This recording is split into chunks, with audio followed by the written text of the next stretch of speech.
ಗುರು ರಾಘವೇಂದ್ರಾಯ ನಮಃ. ವಿಡಿಯೋ ನೋಡ್ತಿರೋ ಪ್ರತಿಯೊಬ್ಬರಿಗೂ ನಾನು ನಮಸ್ಕಾರಗಳನ್ನ ತಿಳಿಸ್ತಾ ಈ ವಿಡಿಯೋದಲ್ಲಿ ಅಪಾರ ಏಕಾದಶಿ ಬಗ್ಗೆ ತಿಳಿಸ್ತಾ ಇದ್ದೀನಿ. ಇದೇ ಶುಕ್ರವಾರ ಅಂದರೆ 23ನೇ ತಾರೀಕು ಏಕಾದಶಿ ಇದೆ. ಭೂಲೋಕ ಹಾಗೆ ದೇವಲೋಕದಲ್ಲಿ ಎರಡೂ ಕಡೆ ಆಚರಣೆ ಮಾಡುವಂತಹ ವ್ರತಾಚರಣೆ ಅಂದರೆ ಈ ಏಕಾದಶಿ.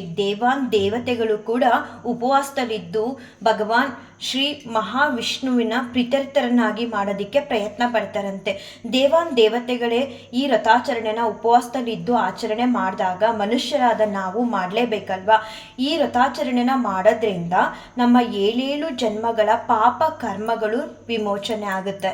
ಇವತ್ತು ನಮ್ಮ ಬದುಕಲ್ಲಿ ನಾವೇನೆಲ್ಲ ಸಮಸ್ಯೆಗಳನ್ನ ಎದುರಿಸ್ತಾ ಇದ್ದೀವಿ, ಆರೋಗ್ಯ ಸಮಸ್ಯೆ ಆಗಿರಲಿ, ಹಣಕಾಸು ಸಮಸ್ಯೆ ಆಗಿರಲಿ, ಅಥವಾ ಬೇರೆ ಯಾವುದೇ ರೀತಿ ಸಮಸ್ಯೆಗಳಿರಲಿ, ಅದೆಲ್ಲವೂ ನಮ್ಮಿಂದ ದೂರ ಆಗಬೇಕು, ನಾವು ನೆಮ್ಮದಿಯಾಗಿರ್ಬೇಕು ಅಂದರೆ ಭಗವಂತನ ಪಾದನೆ ನಮಗೆ ಆಧಾರ.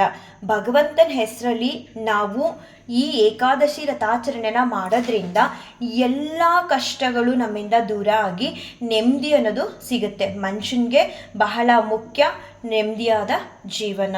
ಆ ನೆಮ್ಮದಿಯಾದ ಜೀವನನ ಪಡ್ಕೋಬೇಕು ಅಂದರೆ ನಮ್ಮ ಕೈಲಿ ಸಾಧ್ಯ ಆದಷ್ಟು ಮಟ್ಟಿಗೆ ಈ ಏಕಾದಶಿ ವ್ರತಾಚರಣೆನ ಆಚರಣೆ ಮಾಡಿ ಭಗವಾನ್ ಶ್ರೀ ಮಹಾವಿಷ್ಣುವಿನ ಪ್ರೀತ್ಯರ್ಥರನ್ನಾಗಿ ಮಾಡೋದಕ್ಕೆ ನಮ್ಮ ಕೈಲಿ ಸಾಧ್ಯ ಆದಷ್ಟು ಪ್ರಯತ್ನನ ಮಾಡಬೇಕು. ಆವಾಗ ಎಲ್ಲವೂ ಕೂಡ ನಮ್ಮ ಜೀವನದಲ್ಲಿರೋಂತಹ ಕಷ್ಟಗಳು ನಿಧಾನವಾಗಿ ಸ್ವಲ್ಪ ದೂರ ಆಗ್ತಾ ಬರುತ್ತೆ. 1 ತಿಂಗಳು 2 ತಿಂಗಳು ಮಾಡಿದ್ರೆ ಸಾಕಾಗಲ್ಲ.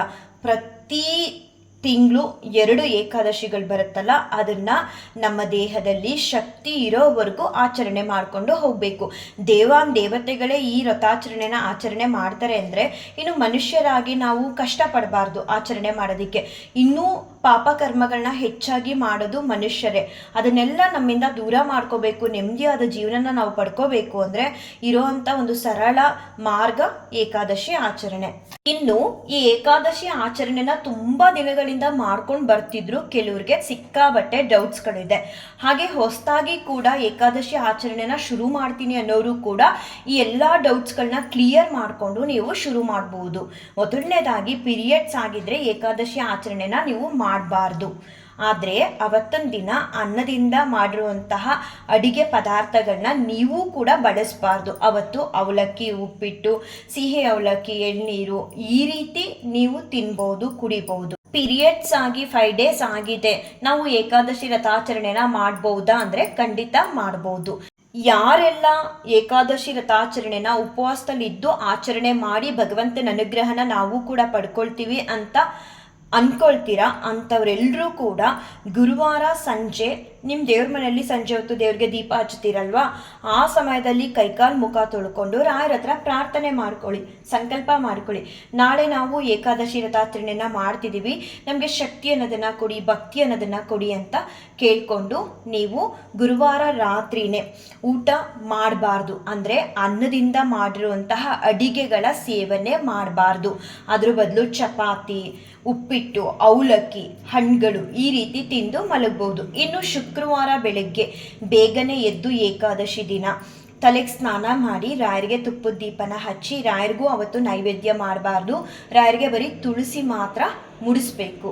ಮುಡಿಸಿ ರಾಯರ ಹತ್ರ ನಿಮ್ಮ ಕಷ್ಟಗಳು ಏನಿದೆ ಅಥವಾ ನಿಮ್ಮ ಇಷ್ಟಾರ್ಥಗಳು ಏನಿದೆ ಅದನ್ನು ಹೇಳಿಕೊಂಡು ಶ್ರೀರಾಮ ರಾಘವೇಂದ್ರಾಯ ನಮಃ ಅಂತ ರಾಯರ ನಾಮಸ್ಮರಣೆನ ಮಾಡ್ಬೋದು.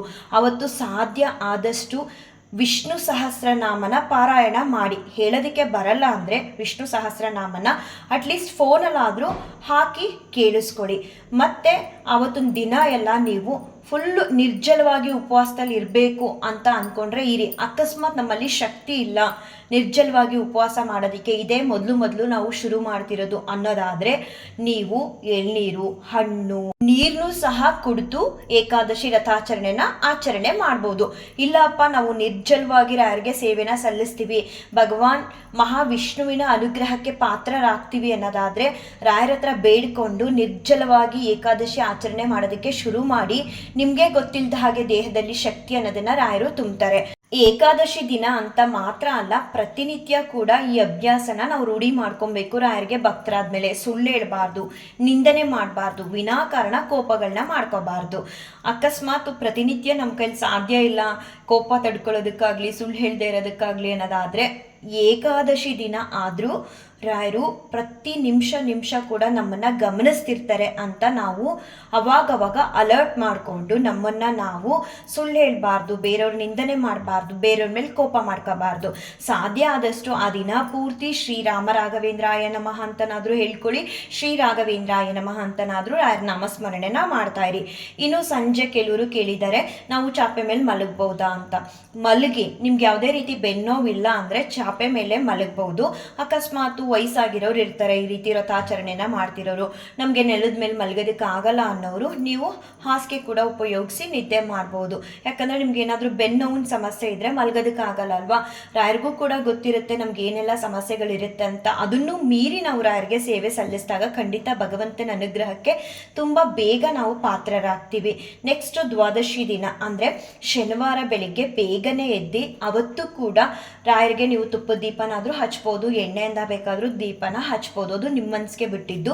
ರಾಯರಿಗೆ ಮೊದಲು ಏನಾದರೂ ಪ್ರಸಾದನ ಮನೇಲಿ ಮಾಡಿ ನೈವೇದ್ಯ ಮಾಡಬೇಕು. ಇವಾಗ ನಾವು ಹಿಂದಿನ ದಿನ ಅನ್ನ ಸೇವನೆ ಮಾಡಿರಲ್ಲ ಅಲ್ವಾ, ಆ ಕಾರಣಕ್ಕೆ ನಾನು ಏನು ಮಾಡ್ತೀನಿ ಅಂದರೆ ಪ್ರತಿ ದ್ವಾದಶಿಲೂ ಕೂಡ ಮೊದಲನೇದಾಗಿ ರಾಯರಿಗೆ ಸಿಹಿ ಪೊಂಗಲ್ನ ಮಾಡಿಕೊಡ್ತೀನಿ. ರಾಯರಿಗೆ ಸಿಹಿ ಪೊಂಗಲ್ಲು ನೈವೇದ್ಯ ಮಾಡಾದ್ಮೇಲೆ ನಾನು ಕೂಡ ಪ್ರಸಾದನ ಸ್ವೀಕಾರ ಮಾಡ್ತೀನಿ. ಸಿಹಿ ಪೊಂಗಲ್ಲೇ ಮಾಡಬೇಕು ಅಂತ ಏನಿಲ್ಲ, ನಿಮ್ಮ ಮನೇಲಿ ಬಿಳಿ ಅನ್ನ ಮಾಡಿ ಅದ್ರ ಮೇಲೆ ಒಂದು ಚಿಕ್ಕಚ್ಚು ಬೆಲ್ಲದಚ್ಚಿಟ್ಟು ರಾಯರಿಗೆ ನೈವೇದ್ಯ ಮಾಡ್ಬೋದು. ಏನಿಲ್ಲ ಅಂದ್ರೂ ಹಾಲು ಬೆಲ್ಲನಾದರೂ ನೀವು ನೈವೇದ್ಯ ಮಾಡ್ಬೋದು, ಇಲ್ಲ ಸಜ್ಜಿಗೆ ಮಾಡ್ಬೋದು. ನಿಮ್ಮ ಅನುಕೂಲಕ್ಕೆ ತಕ್ಕ ಹಾಗೆ ರಾಯರಿಗೆ ನೈವೇದ್ಯ ಮಾಡಿ ನಿಮ್ಮ ಮನೆ ದೇವ್ರಿಗೂ ಸೇರಿಸಿ ನೈವೇದ್ಯನ ಸಮರ್ಪಣೆ ಮಾಡಿ ನಂತರ ನೀವು ಕೂಡ ಸೇವನೆ ಮಾಡ್ಬೋದು. ಅಕಸ್ಮಾತ್ ನೀವು ಊಟ ಮಾಡೋ ಟೈಮ್ಗೆ ಅಂದರೆ ಬೆಳಗ್ಗೆ 6 ಗಂಟೆಯಿಂದ 8 ಗಂಟೆವರೆಗೂ ನೀವು ದ್ವಾದಶಿ ದಿನ ಊಟ ಮಾಡ್ಬೋದು. ಹಿಂದಿನ ದಿನ ಎಲ್ಲ ಉಪವಾಸ ಇರ್ತಿರಲ್ಲ, ಹಾಗಾಗಿ ಆ ಸಮಯನ ಊಟದ ಸಮಯ ಅಂತ ನಾನು ಹೇಳ್ತೀನಿ. ಊಟ ಮಾಡುವಾಗ ಯಾರಾದರೂ ನಿಮ್ಮ ಮನೆಗೆ ಅತಿಥಿ ಬಂದರೆ, ಒಂದು ಆಕಳು ಬಂದರೆ ಅದಕ್ಕೆ ಮೊದಲು ಕೊಟ್ಟು, ಅತಿಥಿಗಳಿಗೆ ಮೊದಲು ಕೊಟ್ಟು ನಂತರ ನೀವು ಊಟನ ಮಾಡ್ಬೋದು. ಏನಪ್ಪ ಈ ರೀತಿಯೆಲ್ಲ ನಾವು ನಿರ್ಜಲವಾಗಿ ಉಪವಾಸದಲ್ಲಿದ್ದು ಏಕಾದಶಿ ಆಚರಣೆನ ಮಾಡೋದಕ್ಕೆ ಸಾಧ್ಯನ ನಮ್ಮಿಂದ ಆಗಲ್ಲ ಅಂತ ಅಂದ್ಕೊಳ್ಳೋರು ಕೂಡ ಅವತ್ತೊಂದು ದಿನ ಏಕಾದಶಿ ಆಚರಣೆನ ಮಾಡಿ ಭಗವಂತನ ಅನುಗ್ರಹಕ್ಕೆ ಪಾತ್ರರಾಗ್ಬೋದು. ಹೇಗೆ ಅಂತ ಅಂದರೆ, ಯಾರಿಗೆಲ್ಲ ಉಪವಾಸದಲ್ಲಿ ಇರೋದಕ್ಕೆ ಆಗಲ್ಲ, ಆರೋಗ್ಯ ಸಮಸ್ಯೆ ಇದೆ, ಮಕ್ಕಳು ಮನೇಲಿ ಚಿಕ್ಕವರಿದ್ದಾರೆ ಅನ್ನೋರಾದರೆ ಬೆಳಿಗ್ಗೆನೆ ಬೇಗ ಎದ್ದು ರಾಯರಿಗೆ 2 ತುಪ್ಪದ ದೀಪನ ಹಚ್ಚಿ ನಿಮ್ಮ ಇಷ್ಟ ಕಷ್ಟಗಳು ಏನಿದೆ ಅದನ್ನು ರಾಯರ ಹತ್ರ ಹೇಳ್ಕೊಂಡು ನಂತರ ಮನೆಯಲ್ಲಿ ಖಾರ ಅವಲಕ್ಕಿ, ಸಿಹಿ ಅವಲಕ್ಕಿ, ಉಪ್ಪಿಟ್ಟು, ಚಪಾತಿ, ಕಾಫಿ, ಟೀ, ಹಣ್ಣು, ಹಾಲು, ನೀರು ಈ ರೀತಿ ಸೇವನೆ ಮಾಡಿಕೊಂಡು ಆ ದಿನ ವಿಷ್ಣು ಸಹಸ್ರನಾಮ ಪಾರಾಯಣ ಮಾಡ್ತಾ ರಾಯರ ನಾಮಸ್ಮರಣೆಯೊಂದಿಗೆ ಆ ದಿನ ರಾಯರ ಹೆಸರು ಹೇಳ್ಕೊಂಡು ನೀವು ಕೂಡ ಏಕಾದಶಿ ಆಚರಣೆನ ಮಾಡಿ ಭಗವಂತನ ಅನುಗ್ರಹನ ಪಡ್ಕೊಬಹುದು. ತುಂಬ ಸುಲಭ ಏಕಾದಶಿ ವ್ರತಾಚರಣೆನ ಆಚರಣೆ ಮಾಡೋದು. ಯಾವಾಗ ಅಂದರೆ ನಾವು ರಾಯರ ಮುಂದೆ ಕೂತು ಇವತ್ತು ಉಪವಾಸದಲ್ಲಿ ಇರಬೇಕು ಅಂತ ಅಂದ್ಕೊಂಡಿದ್ದೀವಿ, ದೇಹದಲ್ಲಿ ಆ ಶಕ್ತಿನ ಕೊಡಿ, ಭಕ್ತಿನ ಕೊಡಿ, ಶ್ರದ್ಧೆನ ಕೊಡಿ ಅಂತ ಕೇಳಿಕೊಂಡು ಶುರು ಮಾಡ್ತಿರೋ ಆವಾಗ ನಾವು ಮಾಡ್ದೋ ಉಪವಾಸನ ಅಂತಲೇ ಅನಿಸಲ್ಲ. ಆ ರೀತಿ ರಾಯರು ನಮಗೆ ದೇಹದಲ್ಲಿ ಶಕ್ತಿ ಅನ್ನೋದನ್ನು ಕೊಟ್ಟು ಪ್ರತಿ ಹಂತದಲ್ಲೂ ನಮ್ಮ ಜೊತೆ ಇದ್ದು ಎಲ್ಲ ಏಕಾದಶಿಗಳನ್ನು ಮಾಡುವಂತಹ ಶಕ್ತಿನ ಕರುಣಿಸ್ತಾರೆ. ಮನೇಲಿ ತುಂಬ ಚಿಕ್ಕ ಮಕ್ಕಳು, ವಯಸ್ಸಾಗಿರೋರಿದ್ದರೆ ಅಥವಾ ಬಾಣಂತಿಯರಿದ್ದರೆ ಅಥವಾ ಪ್ರೆಗ್ನೆನ್ಸಿ ಲೇಡಿಗಳಿದ್ದರೆ ಖಂಡಿತವಾಗ್ಲೂ ಮಾಡೋದಕ್ಕೆ ಹೋಗಬೇಡಿ. ನೀವೆಲ್ಲರೂ ಹಾಲು, ಹಣ್ಣು, ಅವಲಕ್ಕಿ, ಸಿಹಿ ಅವಲಕ್ಕಿ, ಉಪ್ಪಿಟ್ಟು ಈ ರೀತಿ ಸೇವನೆ ಮಾಡಿಕೊಂಡು ರಾಯರ ಹೆಸರು ಹೇಳ್ಕೊಂಡು ಆ ದಿನ ಪೂರ್ತಿ ಕಳೀರಿ, ಆರಾಮಾಗಿರಿ. ನಿಮಗೂ ಕೂಡ ಭಗವಂತನ ಅನುಗ್ರಹ ಸಿಗುತ್ತೆ. ಪ್ರೆಗ್ನೆನ್ಸಿ ಇಟ್ಕೊಂಡು ಕೂಡ ರಾಯರಿಗೆ ಏಕಾದಶಿ ವ್ರತಾಚರಣೆನ ಮಾಡೋದಕ್ಕೆ ಹೋಗಬೇಡಿ. ಮತ್ತು ಏನಾದರೂ ಮಗು ಹಾಲು ಕುಡಿಸ್ತಿದ್ರೆ ಅಂಥವರು ಕೂಡ ಏಕಾದಶಿ ವ್ರತಾಚರಣೆನ ಮಾಡಬೇಡಿ. ಆರಾಮಾಗಿ ಟೈಮ್ ಟು ಟೈಮ್ ಏನು ಸಾಧ್ಯ ತಿನ್ನೋದಕ್ಕೆ ಈರುಳ್ಳಿ ಬೆಳ್ಳುಳ್ಳಿ ಉಪಯೋಗಿಸ್ದೆ ಅಡುಗೆ ಮಾಡಿ ಅದನ್ನು ತಿಂತಾ, ಹಾಗೆ ಅನ್ನದಿಂದ ಮಾಡಿರುವಂತಹ ಅಡುಗೆಗಳನ್ನ ಬಳಸದೆ ಆ ದಿನನ ಕಳಿಬಹುದು. ಎಷ್ಟು ನೀವು ಭಗವಂತನ ಸೇವೆಯಲ್ಲಿ ನಿಮ್ಮನ್ನು ನೀವು ತೊಡಗಿಸ್ಕೊಳ್ತೀರೋ ಅಷ್ಟು ಭಗವಂತನ ಅನುಗ್ರಹನ ನೀವು ಪಡ್ಕೊಳ್ತೀರ. ನಮ್ಮ ಜೊತೆಲಿ ಯಾರು ಇರಲಿ ಇಲ್ಲದೆ ಇರಲಿ ಭಗವಂತನ ಅನುಗ್ರಹ ಅನ್ನೋದೊಂದಿದ್ರೆ ಬದುಕು ತುಂಬ ಚೆನ್ನಾಗಿರುತ್ತೆ ಅಂತ ಹೇಳ್ತಾ ಈ ವಿಡಿಯೋನ ಏನು ಮಾಡ್ತೀನಿ. ಶ್ರೀಕೃಷ್ಣಾರ್ಪಣಮಸ್ತು, ಶ್ರೀಕೃಷ್ಣಾರ್ಪಣಮಸ್ತು, ಶ್ರೀಕೃಷ್ಣಾರ್ಪಣಮಸ್ತು.